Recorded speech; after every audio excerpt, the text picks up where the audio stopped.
Hi, welcome to Reddit Tea Time. I don't use Reddit, but I honestly have no idea what to do here, and I figured I might as well ask. 2 days ago, I was at home on my day off watching TV on the couch when someone knocked on the door. I opened it and a young woman, who looked around 20s, was standing outside. I asked her what she wanted, and she very confidently said she was my husband's girlfriend and that she was here to see him, saying, "I didn't know he had a maid." I told her that I wasn't his maid but his wife, but she didn't believe me and argued with me that he was single before I got so angry that I just slammed the door in her face. I called my husband immediately to tell him that his girlfriend had shown up at our house and that he was now not allowed at home anymore. But he kept insisting that he didn't have a girlfriend, that he wasn't cheating, etc. After his workday ended, he showed up at home to try to talk to me, but I just ignored him. He keeps trying to convince me that he has no girlfriend, despite the fact that I literally met her and talked to her. He won't admit anything. I'm scared to tell my family because I don't want them to take his side and think I'm some crazy wife making up stories to defame him, since he insists he's innocent no matter what. How can I explain the situation to my family without the risk of sounding like I'm making it all up? And now for some comments. Okay, I'ma put myself in your shoes, OP. Strange woman comes to my home and claims she's my husband's girlfriend. I would have a shit ton of questions, LOL.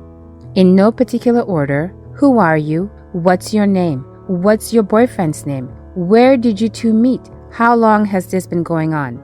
If her answers sound credible, ask her to come in. Get your husband on the line. Tell him you have him on speaker because his girlfriend, ask her to speak so he can hear her voice, is there with you and you both want some answers, LOL. Someone take notes and pitch it as a movie to rival Fatal Attraction. So there are two possibilities. Number one, he's a cheating bastard. If she can produce a photo of them together and then you have proof.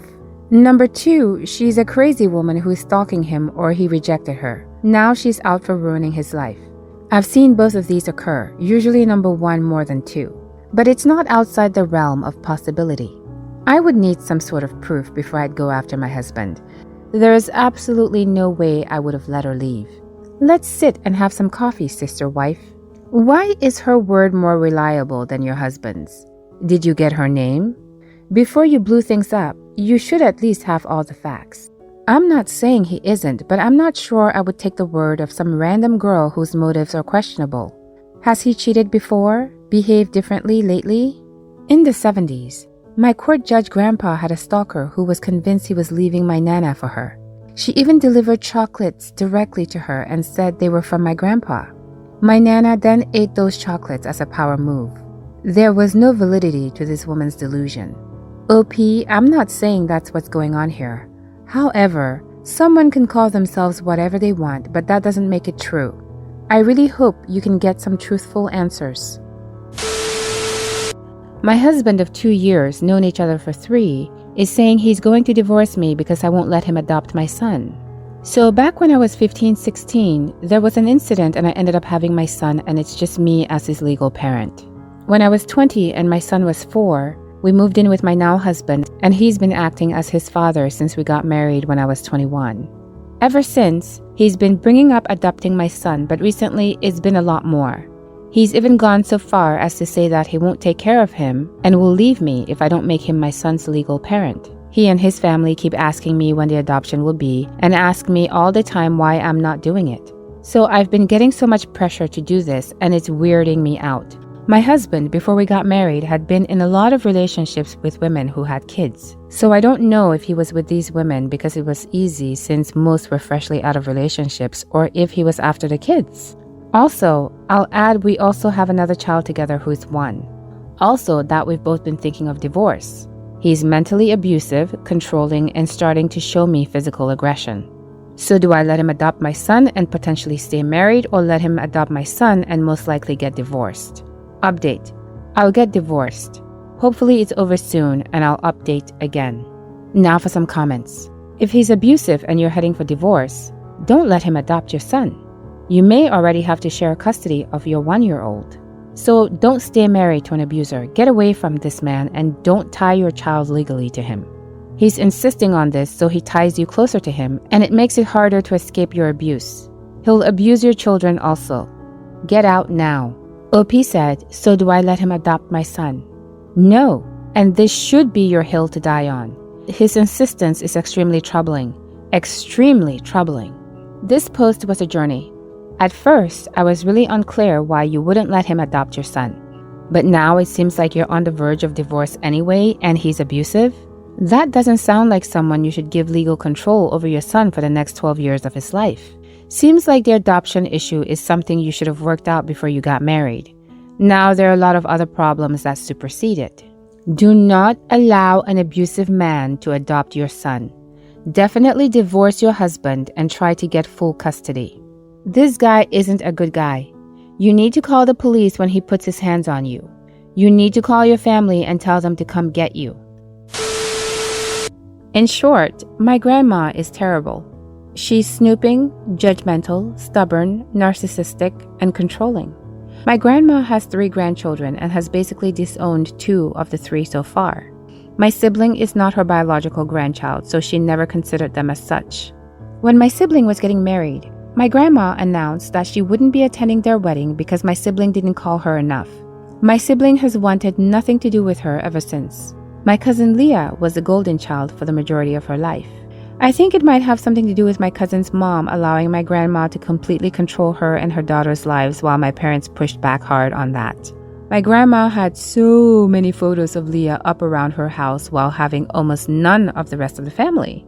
My grandma would pay for Leah to go on vacations every year, and she always got way more presents during the holidays. My grandma would talk to Leah and her mom weekly while my family maybe heard from her on designated holidays.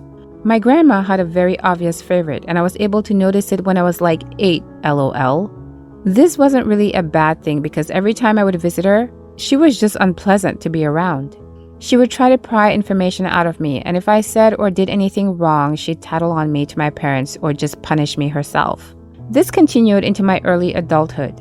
I started getting full arm sleeves when I was 19, and she stopped giving me the small amount of money in birthday cards because she didn't want me to spend it on tattoos. Plus, she would just always tell me how trashy and dumb they are and assumed I was some kind of masochist. When Leah was in college, my grandma was paying for her to live in an apartment near campus and was also giving her a monthly stipend to live off of. At some point, Leah moved her long-term boyfriend into the apartment without telling anyone. My grandma eventually found out and completely blew her gasket. My grandma was pissed that she was helping fund Leah's boyfriend's living expenses and because Leah was having premarital sex, LOL. My grandma threatened her lawyers on Leah and constantly berated her. She sent so many nasty emails to her. Leah got tired of it and blocked our grandma everywhere and no longer communicates with her. My family tried to get my grandma to apologize to Leah, but she still refuses years later. Recently, I noticed my grandma has been trying to be more involved in my life. She's texting me and inviting me out to dinner every month. My whole life, I would only talk to or see her twice a year max. When I visit her at the nursing home, she parades me around to all her friends and introduces me as the smart one of the family. We literally have a nurse, lawyer, and teacher in our family, so why am I the smart one? I graduated university last year with a STEM degree, and she gave me a large chunk of money as a gift. I kinda didn't want to accept it because I think she'll use it in the future as emotional leverage to get me to do what she wants. She hasn't done this yet. I got a paid internship my last year of college. My grandma found out how much I was making and belittled Leah because I was making more money as an intern than she was as a teacher. I recently got a new job and my grandma has just texted me asking me to come over for dinner and give her details. I don't want to give her any details. I don't want her involved in my life. I feel like I'm the new golden child after being a crappy grandma to me my whole life. How can I explain that I don't want to hang out or be close with her? I was honestly thinking of just blocking her and being done with it. I don't know why my parents still feel like they have to invite her to things when the whole family dislikes her. Now for some comments. It also sounds like she wants to punish Leah by making you the new golden child. Regardless, she's toxic and she'll likely not hear a word if and when you talk to her about this. So you have to decide what way of ending it is best for you. Face the trauma of her angry response if you think you'll regret ghosting her. Or ghost her. I'm ghosting a family friend out of my life right now. The reason being that he's mean, angry, and narcissistic. He won't hear a word I say. He'll just get mad and lash out if I try to hold him responsible for his words and actions, just as he has in the past. I felt guilty for a while that I at least owed him an explanation about my absence, but came to realize I owe him nothing. I've put up with his crap for years when no one else would. He's gotten enough from me. I can't save him from himself or fix years of dysfunctional thinking and behavior in one conversation. I wish you good luck, and again, do what's best for you. I'd give her just enough attention to be the golden grandchild, then when she finally kicks it, I'd divide the money among myself and the grandchildren she cut off. Maybe some to a charity she'd hate. Since she hates premarital sex, maybe Planned Parenthood, LOL. You're 27 years old. Your life is your own. You're under no obligation to this woman and can honestly just block her if you want. If you do it smartly. Sit down with your parents, give them your reasons, and let them know you want nothing to do with her and what you plan to do about it. Tell them that you'll require a heads up if she's planning to visit them at any point because you all know what she's like and you don't want to give her any opening to use against yourself or them.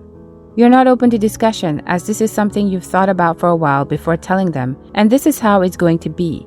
But you wanted them to know why and that you'll do what you can, short of being around her, to make the situation easier on them. If you really want to have some fun with it, make sure she knows it's her treatment of your cousin that doesn't sit right with you and that if she'd only apologized to her for the horrible way she treated her, things might have been different. You can try and make that your only condition for still speaking to her, but it kind of ties you in if she calls your bluff.